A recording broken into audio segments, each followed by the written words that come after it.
Ladies and gentlemen, Healthy Criticism here. Today we're taking a look at Revival Recolonization. It is a Civ-like game, but not quite as similar as Civ. If you take away the hex interface and the basic mechanics, it does have a few things that differentiate it a little bit from the Civ series. Is it as deep as a Civ series? I'm not quite certain. I know it might be embarrassing to admit, but I have not actually played any Civ game just yet. But after playing this game, I kind of want to keep playing this game a little bit and then switch to Civ 6, because this game is not the best game I've ever played, but it's definitely a little bit addictive, especially when I realized how far behind I've fallen in the gameplay, and I need to catch up because I am a turtle. If you play RTS, you know exactly what that is. It's the worst way to play a game like this. So without any further ado, I do want to point out that the game was released on April 11th, 2024 on PC. For full release after it was an early access. It's currently sitting at 30 bucks, which is not that bad. It does usually go on sale on various sites that sell it. On Steam, I'm not quite certain, but it has gone as low as 75% on Dream Game. Never heard of those guys before, but it's if you have Steam Enhanced on, you can see the most recent sales and the best sales actually. So yeah, you can probably pick it up for about 15-20 bucks, and at that price, if you really need this kind of gameplay fix, it's absolutely going to be worth it. So here is what we have to look at. It's developed and published by HeroCraft PC. However, this game is releasing, or I guess it did release on June 16th on Xbox. So you know if you want to pick it up on console. Before everything, as always, we're going to take a look at the settings for a second. We got some general options here for the gameplay. We got some video, which I will say that chromatic aberration is so aggressively enabled by default when you first play the game. You are 100% going to notice it, especially if you're playing in an ultra-wide monitor, because you see a lot more distorted stuff as the screen edges forward from what I've seen. So luckily you can turn off depth of field, you can turn off chromatic aberration, you can turn off vignetting. Listen, if you're gonna have a description of what a toggle does, don't tell me that a toggle will toggle the setting, right? Enables or disables vignetting. I kind of gathered that much. Tell me what vignetting is, you know? Tell me what SSO is. It kind of tells you what SSAO stands for. It doesn't tell you what it is, but don't tell me that it toggles chromatic aberration. Tell me what it is. It's a smudge that makes shit look so much fucking worse. That's what it is. So now you know how to turn it off. Got some audio sliders for sound volume and music volume. It's always funny to see sound volume because they're the same thing, but this is for the UI, this is for the music, as you can see. UI options here if you want to change them, and then there's some controls who in my experience don't fucking work. The only thing that works is the escape button. So let's see what makes this a little bit more different than Civ, right? Because at first glance you're going to be like, oh, this is just discount Civ. You might be right, but you also might be wrong. Just give it a chance. So okay, so this is going to suck a little bit for me because G-Sync is not working for some reason. So I am in the settings here. I'm in the video. V-Sync is on. Maybe if I turn it off and then turn V-Sync back on, I usually have an indicator on my screen telling me that V-Sync is enabled. However, right now I'm not seeing that. But I can also tell by how choppy the gameplay is. But whatever. I'm going to figure that out at a different time. So this is what this game is, right? So you have all these factions that for some reason have been discovered. I'm sure I researched something that would enable for me to do that. But this is the map, and as you can see, it's circular, right? So you can keep edging. Well, don't edge, but I mean, edge if you want to. You can keep panning to the edge, and it'll just keep going forward for you until you actually get back to wherever you want to go. So these are my two settlements here. This is my secondary settlement. This is my first one that I did. After the brief introduction to the game, the brief tutorial, you're going to teleport into the actual world in which you're going to be controlling your fate, if you may. So here's the basics, right? You got your nomad here. You got your guy or gal your emissary is what they're called, and they control your main army, and you can have as many armies as you want. This is not trespass here. Actually, we do want to trespass here and see what's going on. You can have as many armies as you want to help out. It's recommended, especially in the beginning, because your army is kind of shit. However, this is my secondary army here. As you can see, just one guy, not much to go by. This is where you see where your army is, and this is the controls for the army. If you want to, if there's more people, you're going to see the option here. Let's say this guy, it won't let me do it. So I can disband unit. Well, anyway, if there's another army here, there's more controls here that will show you what they do. You can send them off. You can put them in another army. You can do whatever you want with it. It's pretty nice. They just have to be standing next to each other. This is my worker here. Your workers will be doing various things. The main thing that they're for is to build resource buildings in resource tiles. As you can see here, I have a phosphorus one, and then I have a quartz. Quartz is used for military equipment, and the phosphorus is going to be used for research points. And I actually have to change the climate on this. Speaking of climate, the main thing that this game brings to the table, and you know, you're gonna love it or hate it, is gonna be the capsule. So I'm just gonna end my turn here and see what everybody else is doing, and then kind of go over what the capsule does. I think this guy's trapped here. I don't know why he's still there, but the capsules is the main thing that this game has to offer, and they are used in multiple of ways, and I will show you in just a second as soon as these guys are done with their turn, and they are, and I will. So I'm going to go on this screen because this is the easiest way to show you what I've unlocked so far, what I haven't, and how you unlock these things. These are all the functions that your capsules can do. You can put down a capsule, and after one turn, it'll do any of these options that you select on however many tiles you select, if applicable, right? So the cryogenic burst will reduce temperature on hot surfaces, and the infrared heat will increase temperature on cold surfaces. So let's say on this desert tile, if I want to turn it into a green tile, right, the one that matches my capital tile, which is going to be a green one, I have to go here, place a capsule. I'm going to have to do a cryogenic burst. I cannot put it wherever there's mountains or wherever somebody's standing, so I'm going to have to put it right here in the dead center, and then select that, and then you can choose, okay, do I want to do a cold climate, do I want to do a cool climate, a temperate climate, or a hot climate? So I can do any of those options because they are not here. So this is cool, right? If I want to make this into a temperate climate because it's already past the threshold, I would have to put down a heat capsule. So I cannot choose that one, but I can choose these guys.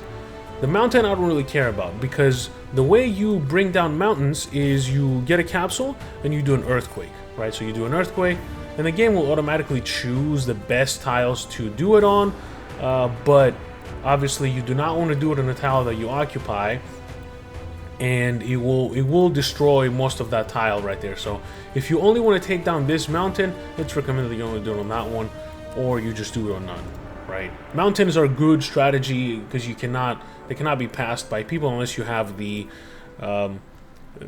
this one right here, the low gravity flux. You can use it in strategic ways and kind of navigate places that you couldn't otherwise, which is interesting. And you have the ultrasonic one, destroys rocks and glaciers in selected hexes, smoothens rough terrain. So I believe this is the rough terrain here. If I did the, what do you call it, the ultrasonic boom right here, it would make it not so rough. So I kind of want to do the earthquake and put it where I'm standing, because I want to take those two mountains. Let's see, do I want to put it right here and take down those mountains all together? I do kind of want to take down these mountains that are on my village so I can build more on them. And that's probably exactly what I'm going to do. I'm going to do it here. I'm going to deselect these so they're not destroyed, and then I can put a capsule right here and destroy these two. So I'm going to show you launch. We're going to be launching that, which is going to destroy that on the next turn. And that is, quite honestly, one of the main things that this game brings to the table, right? The other one is going to be this one. So when you go into your city, you have your construction tab here where you can do your industrial districts and so forth. You can increase their level after research. and then you can recruit people, right? So let's say I want to do an infantry. You have a bunch of presets that you can currently create.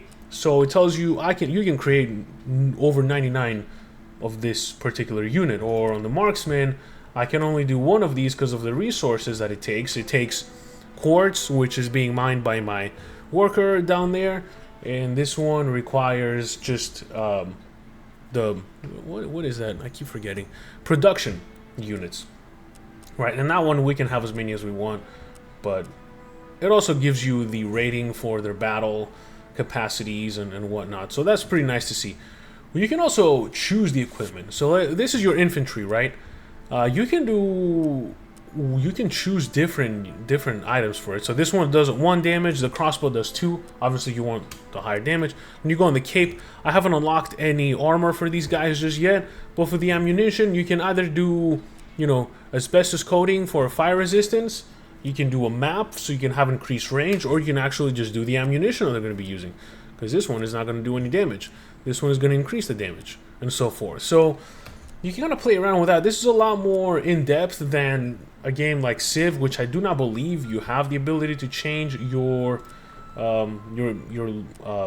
people's loadouts like this. So for this one, we can do a quartz sword that requires 10, which I believe we do not have at the moment. But, you know, you have the ability. Actually, I do have 10, so I can build this guy. He's going to do a lot of damage. But see, my problem right now is the hit points on these guys is they're very low, extremely low.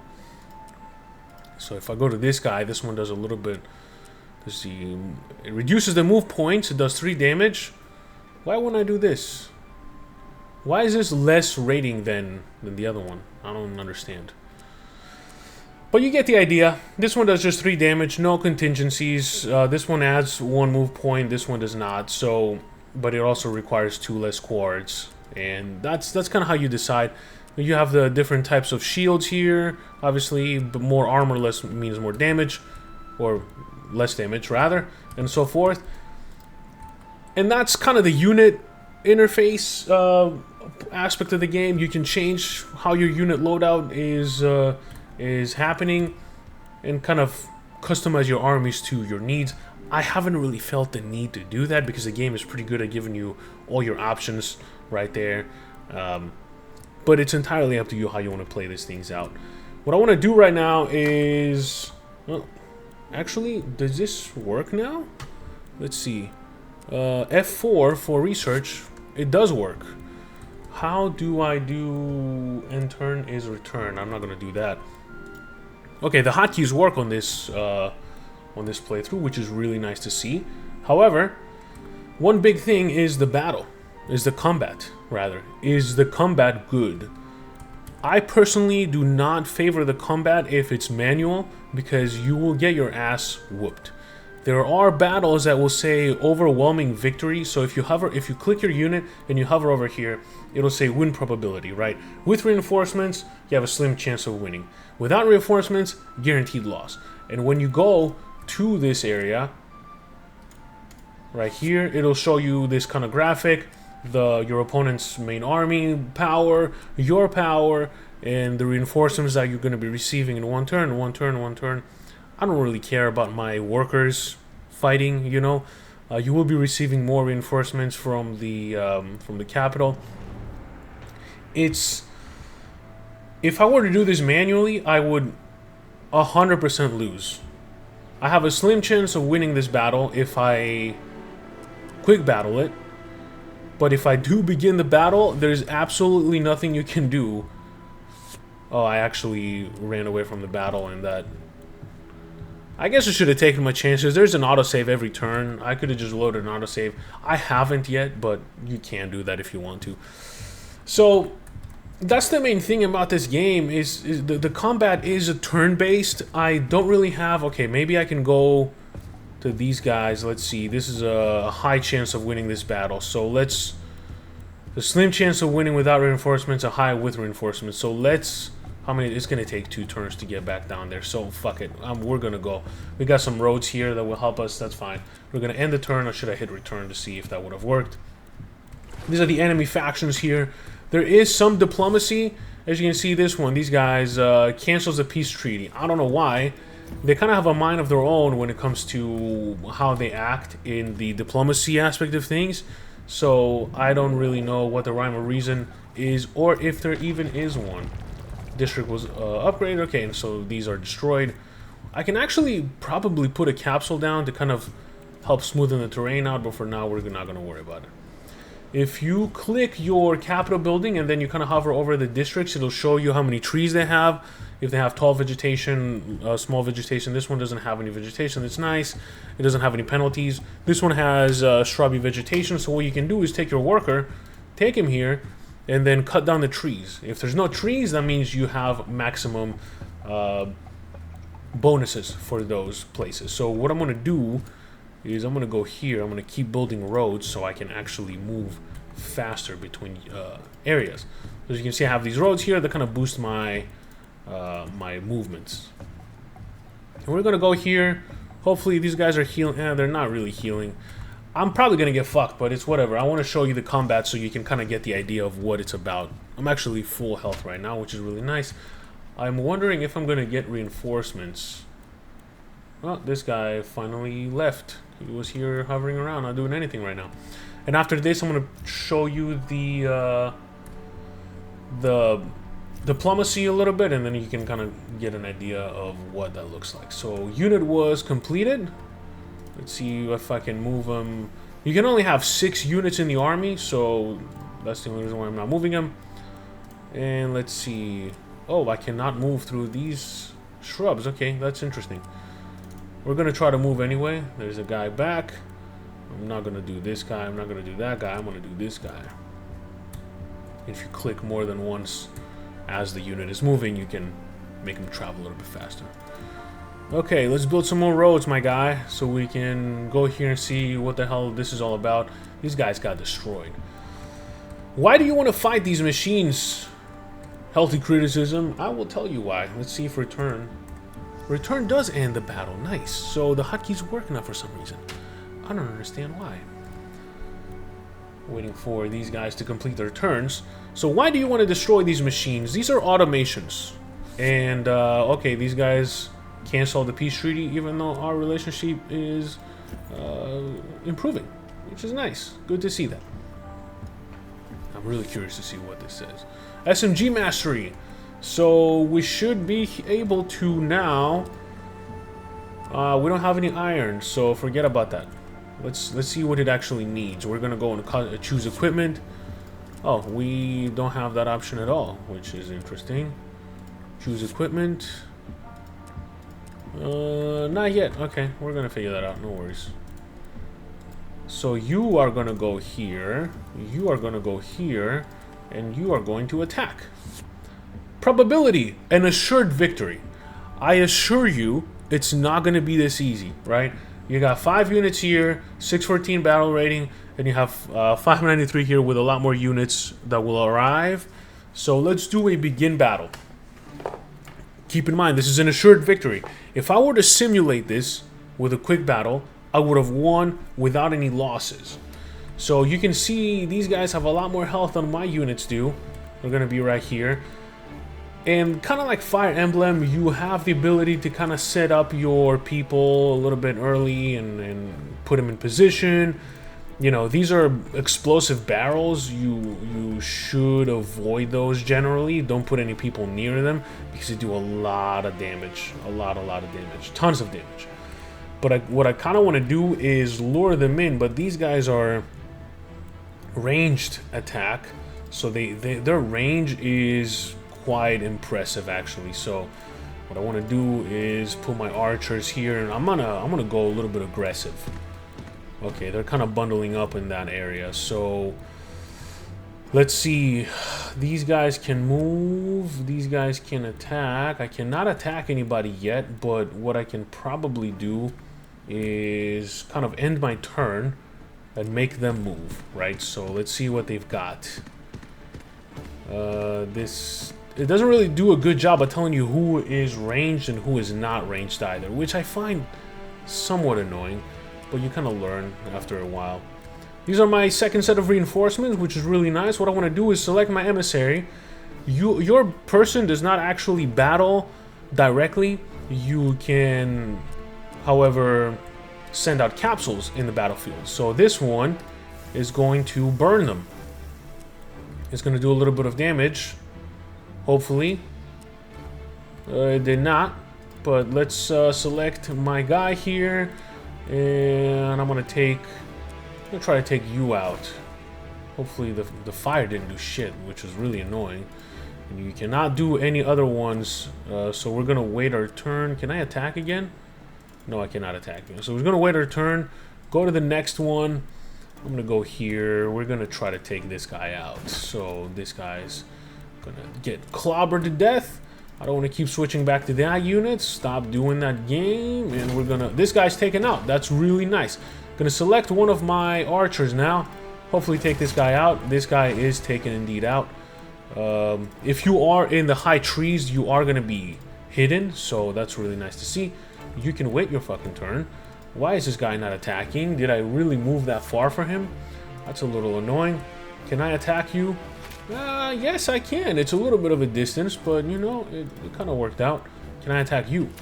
Yes, I can. Okay, so this guy's not going to be able to attack anybody. I am sure of it. He's going to wait his turn. And now we're going to wait until the... See, there's the ranged unit right there. He's probably going to take this guy out. Okay, some of my guys have not been taken out, but that unit is full health. Okay, let's play this strategically, right? What we kind of want to do is maybe a cryogenic burst to freeze them. I don't understand why these have no effect right now. They should have an effect, and they don't. So I'm going to cut my losses. I'm going to take this guy. I'm going to attack. Take this guy out. Low health people, we're good to go. Whatever. I'm gonna end this turn. This is going a lot better than usual, by the way. Just, I don't know why I moved. I don't fucking know why the game does this. This is miserable right now. I want to play this guy, but I can't. For some reason, okay, this guy's stunned. That's why. It's electrified. I wish I'd noticed that beforehand, but whatever. We're gonna move past that. Gonna damage this guy. One of my archers is definitely getting the boot for sure. You're gonna go here and you're gonna attack. Okay, this guy's down. That's what I like to see. Game is really keen on selecting the units for me, which, you know, I'm pretty sure I have the ability to do that. Okay, I have two. Okay, this guy hasn't moved. Hopefully I can attack 2 more times and take that machine out. Oh no, it's too far. Fuck me sideways.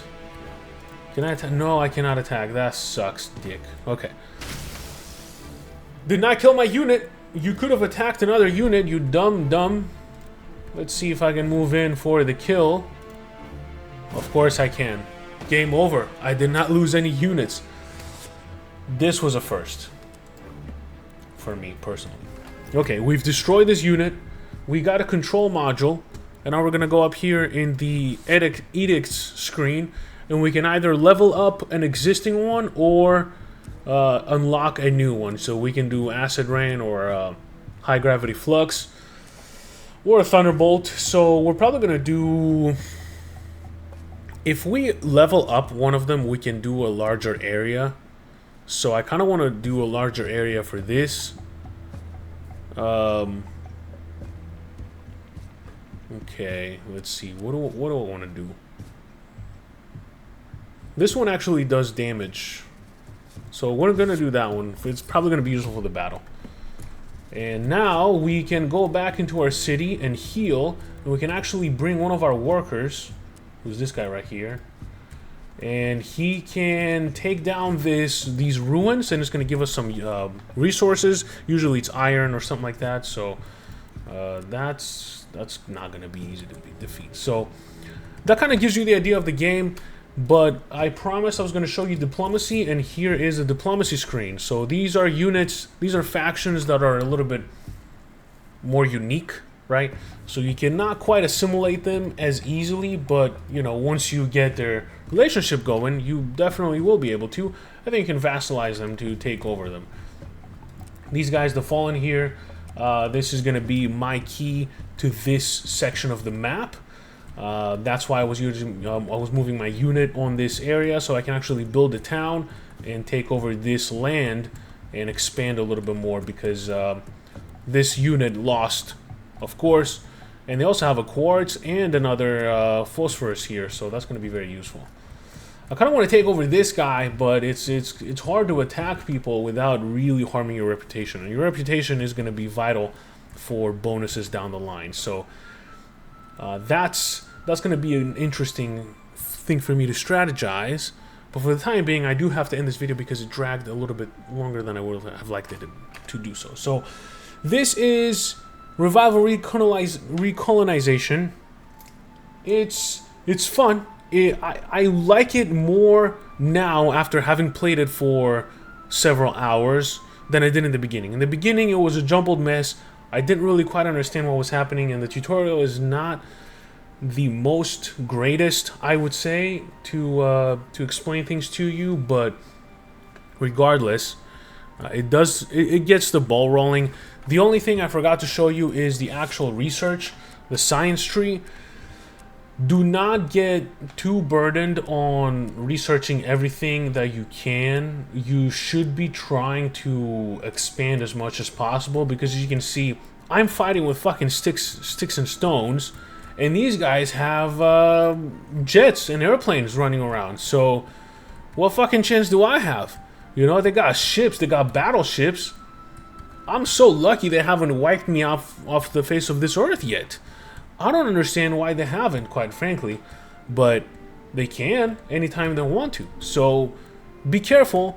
Don't spend too much time on the little things. You wanna expand your tech tree as much as possible, and that's kind of what I'm striving to do here.